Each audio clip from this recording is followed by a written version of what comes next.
Kia ora, Scott. Kia ora, Bex. Welcome to the Dunedin Stories podcast. Great to have you here today. Thanks for having me here, yeah. We have met before, but I'm really keen to hear more about your story and what you're doing here in Aotearoa, Dunedin.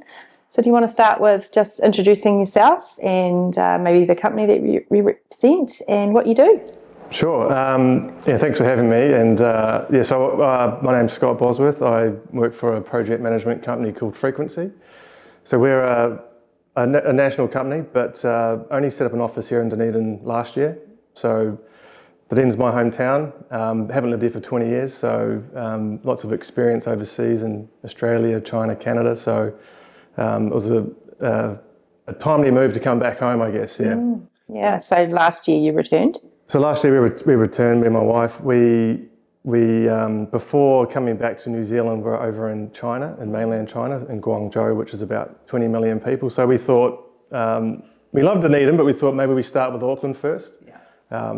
And so we spent 4 years in Auckland. Sam went back to uni, and then we decided it was time to come back to Dunedin. So that was kind of the journey. Awesome. Yeah. And tell me, what is Frequency? Yeah, so Frequencies, when I joined, was a reasonably small boutique project management and advisory outfit. So we do a lot of work in the public sector, horizontal construction projects. We help manage those with clients like Kiwi Rail and Auckland Transport in Auckland. And we've grown to just over 100 people now nationwide pretty quickly through COVID and everything. And we're split between horizontal, vertical being buildings, and we've got a bit of a health sector we started a few years ago. And I helped lead that at Auckland City Hospital, replacing some of their aged infrastructure. So they've got a few old assets that have been in operation since the 1960s. So wow. Yeah, so it was cool to get in there and try and do some of those works, but very challenging given it's a live hospital. So you can't just shut down clinical services. Something we're about to experience here in Dunedin, isn't it? Yeah, there's a bit going on in Dunedin. It's cool seeing the new hospital go up.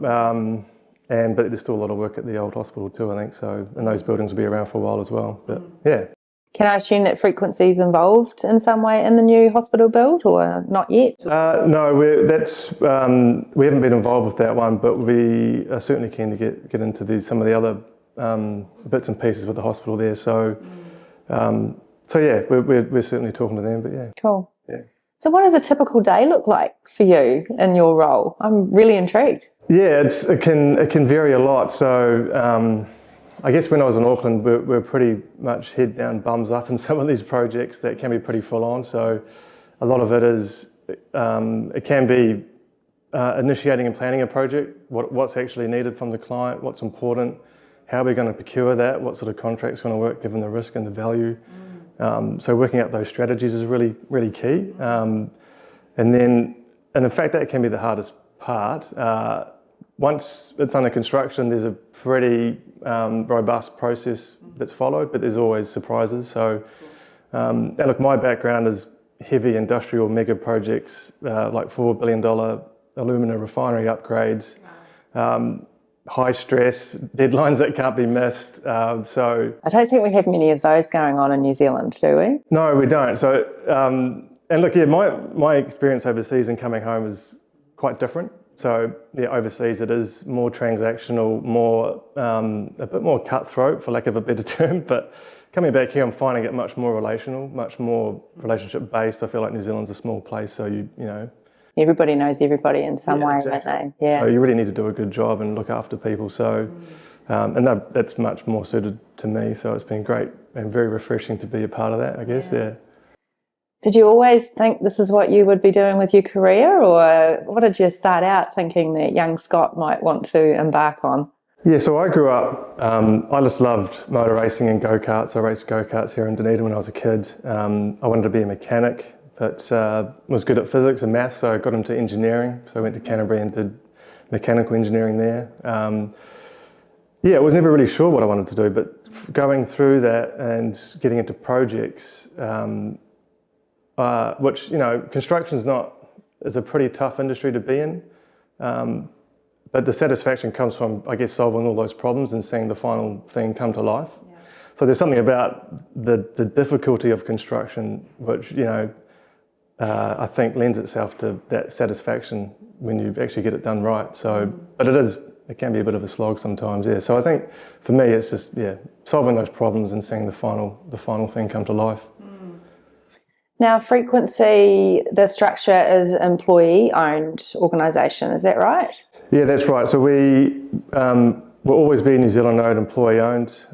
If you're a partner, you're a working partner. So, so that's a big part of the culture. We have a graduate program too. So we recognise that over the years, a lot of companies have dropped off these grad programs. So we're trying to bring that back, and we're seeing a bit more of that in the industry too. So we recognise that grads will come in and they'll leave, and they'll go overseas and do other things, but that's just part of what needs to be done. We need to look after the younger people and make sure that they're part of this journey, and because they will come back with the experience. And look, I've come back to New Zealand and back to my hometown, so that's important to us. I feel like we've got a very good company culture. Coming back to New Zealand, I went around a few different companies, but Frequency stood out to me because of that company culture, and I've never looked elsewhere, I guess, since even coming back down here. They've supported me in that decision, and it's been really fun actually. So yeah. Yeah, I think that keeping it local is obviously a thread that will be a part of that culture, and as you say, taking care of the young people, understanding they need to leave, because that's really important to grow as a human and experience that it's not always greener on the other side. That's right. Which is what we were talking about before the cameras rolled, wasn't we? So you're a Dunedin-born young lad. Yep. Yeah.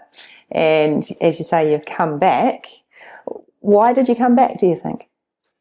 Yeah, so my wife's Canadian, and we met on a project over in Canada. Then we went back to China after that and spent a good 4-year stint in China. And I think there just became a point where we wanted something different. So we'd always come back to visit Dunedin and see friends and family, and it always was amazing coming home. So, and then we would often visit friends. One of my old flatmates from uni, Jed, him and his wife started an organic farm up in Puttakanui. So it's called Vern Paddock, and that's now his full-time job, and he supplies to local cafes and restaurants. And just seeing what they'd done with that space and where they live, and it was a massive draw card for us, and that was, I think, a big part of our decision to come home. So and I think while being overseas was awesome, great experience, just the lifestyle in New Zealand is far superior to what you have in China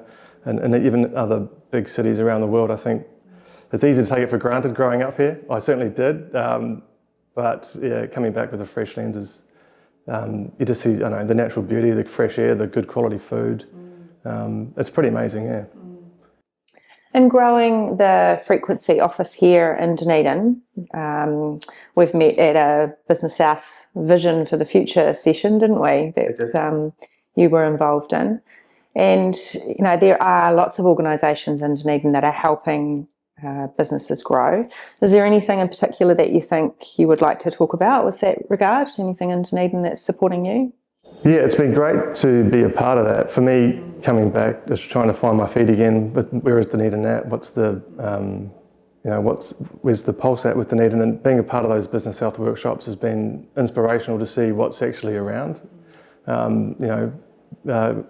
Firebrand, Animation Research Limited. There's some pretty amazing organisations that exist in the city. So, yeah, for me, it's still early stages, but it's just amazing to see some of the initiatives and some of the motivations about what the city could be like. There's a significant amount of construction going on at the moment. I think there's $3 billion worth of work under construction in the moment in Dunedin, which is massive for a small regional town. So it's just, I think, for us, linking in with that community and building those relationships and just trying to, work with people and deliver awesome projects that are a little bit less stress-free than they need to be.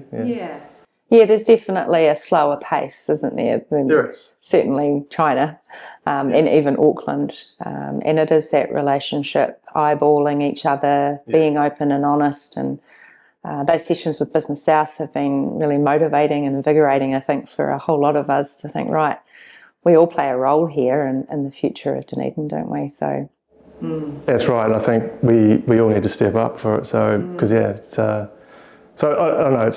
It's exciting to be a part of. It's like I said, I'm still trying to find my feet as to where we fit in. But yeah, it's super motivating. within your industry, do you see rapid change coming with technology and innovation and the future of work for your organisation? Yeah, the evolution we've kind of seen more recently is the use of big data. So there's tools like Power BI that people can implement now, and we've got a sort of a specialist team called Project Controls that help do that for clients. It's good for especially programs of work where a client who might have 30, 40 projects. So how do you keep an eye on the pulse of that as a program of work here? What's important? So it's very useful to gather big sets of data and cut and slice that in different ways really easily because it automatically updates if you set it up properly. So you don't need to use pivot tables in Excel these days, do you, Scott? No, it's not. It's a bit different.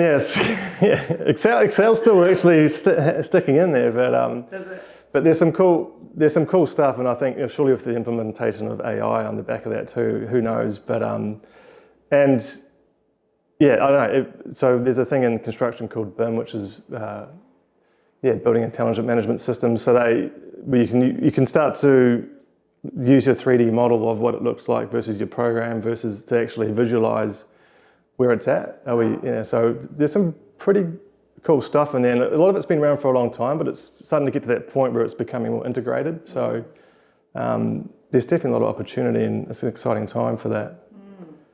And are we seeing similar innovations in the actual doing side of it, the creating of these new buildings and locations? Yeah, not so much. I think there's a bit of robotic stuff coming in, but for me, I haven't seen a huge amount of change in that space. Still needs large workforce of people, doesn't it? Still needs a large workforce of people, yeah. But yeah, so it's still some traditional methods being used, but yeah. So the career pathways as such, they're disjointed a little at the moment, but I think that's something, again, that we've been talking about at Business South sessions, isn't it?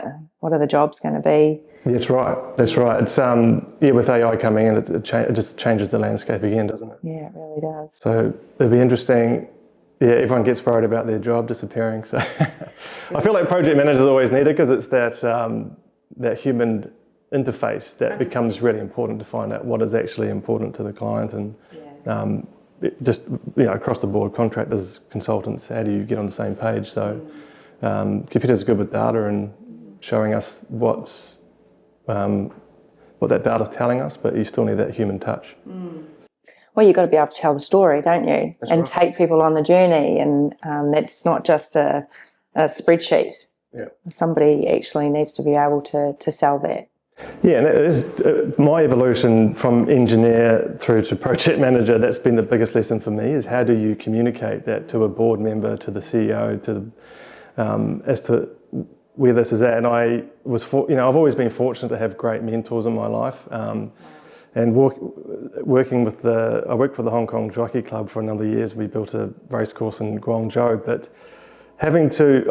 I was fortunate to work with the director of property who was highly educated, and he taught me how to write papers properly to get that story across. Because it is a story, and those papers are always in a story format.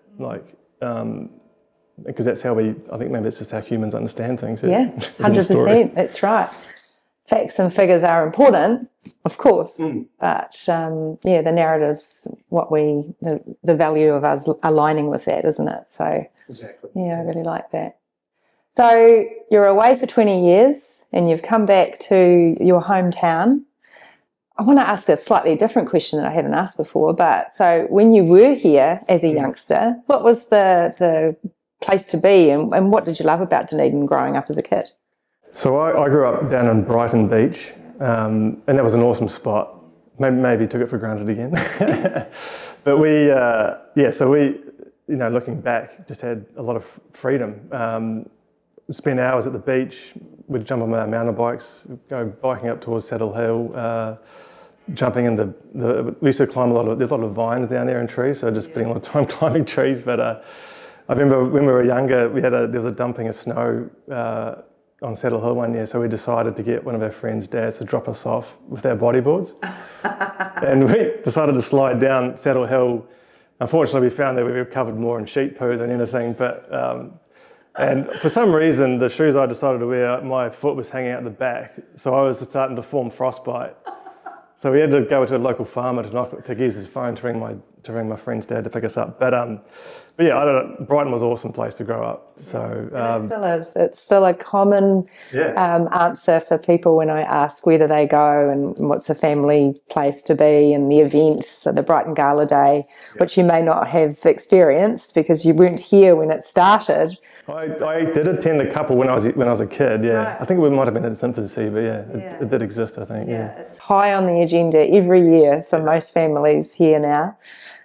Proven by the 20-kilometre line of traffic if you're trying to get there on the day. I've heard it's hard to get a park. Yeah.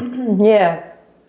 So returning, how have you been able to make the difference between when you were here before and when you're here now? What's your thoughts? How is Dunedin positioned? What places to be? So I guess obviously interests change as you get older. So good restaurants and cafes are important, and bars and pubs. But for us, we bought a lifestyle property down near Long Beach, and that's so that.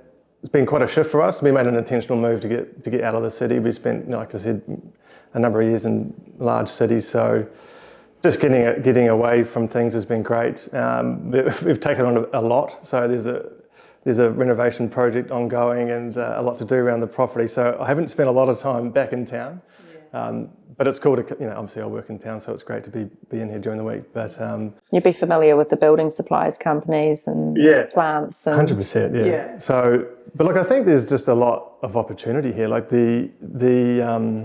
those discussions at Business South, like the whole waterfront. There's just even with some of the clients we're working with, they see some of the potential. We're working with a client now who's got an important piece of land they want to develop, and they recognise that it's important for the city. So it's some exciting stuff in the pipeline, I think, and I think it is. Yeah, there's that saying, the great small city. But I do think it is. It's got that vibe of the hills and the town, and there's all these different little parts of Dunedin that have different climates. So you got to try and pick the right beach and the right day, but. That's the tagline from Dave Cole when he was running for mayor. Rest in peace, Dave. But really? Great small city, absolutely. No, it is a great small city. So, like for me, for us, it's got everything that you need anyway. But No, I agree. So, what's cooking in the future? What is Frequency or Scott got planned for 2024, 2025?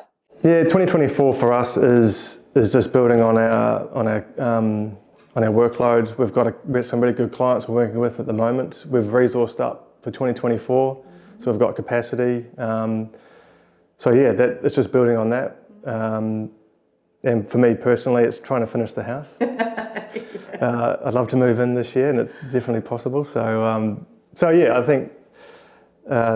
I think that's our focus this year. It's just to continue building on where we're at, and it's been great linking in with clients. It's been a lot of fun. So, and reconnecting. It's amazing who everyone knows around here. So. Yeah, and you would have reconnected with some old buddies. So it's the 2 degrees of separation in Dunedin, I think. So, it's been great, and I think we continue building on that. Yeah.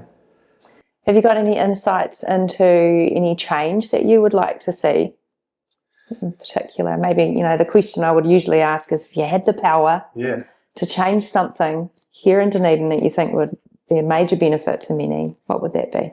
Look, I go back to that waterfront. I mean, and it's probably a long way off, but there's a lot of good industry down there, just the linkage between that and the city would be amazing. Like if you could do anything to put in some good medium density housing and some awesome businesses, and there's some amazing old buildings down there. So I feel like that's a great opportunity for the city, and it would just if you could somehow get cruise ships in there as well, I don't know. But Yeah, they do have the ability for the smaller ones, Yeah, but I think there'd be some channeling needed to get the the large beasts up there. Exactly. I think there's a few restrictions in the harbour, but I don't know. I think that would certainly open it up. And I like the idea of trying to support that retail or keep that retail sector central to Dunedin. Well, we've kind of want to, don't we? We've done all this work, and Yes, and I think the businesses have probably struggled through a lot of things with COVID and all the works with the underground piping and that. But it's the right idea, I think. If we could really support that, it'd be awesome. I think there's a lot of potential there. well, shout out to Sir Ian Taylor and Van Brandenburg, who were the architects of that vision. And as you say, it was talked about in the Business South vision session that why didn't we do something about it? They've certainly got the conversation going, yeah. And I think, I think it'll get there, but it'll take a bit of time. But I think I don't know, for me, that would be awesome if you can unlock that area. It sounds like Frequency could be a key partner in that project, I reckon. Always keen to help, yeah. Well, it's been so lovely to meet you. Really lovely, Scott. And the time's gone very quickly. But would you like to just do a wrap up as to how people can get in touch with you and what it is that we can do to support you, perhaps? Yeah, sure. So we're based at Petri Dish on Stafford Street, which is a great shared workspace. But if people want to reach out, they can get, we've got a website, frequency.nz, and my email is scottb@frequency.nz. Fantastic. Thank you. Awesome. Thanks, Beck. See you again at the next Business South Vision session. Yeah, looking forward to it.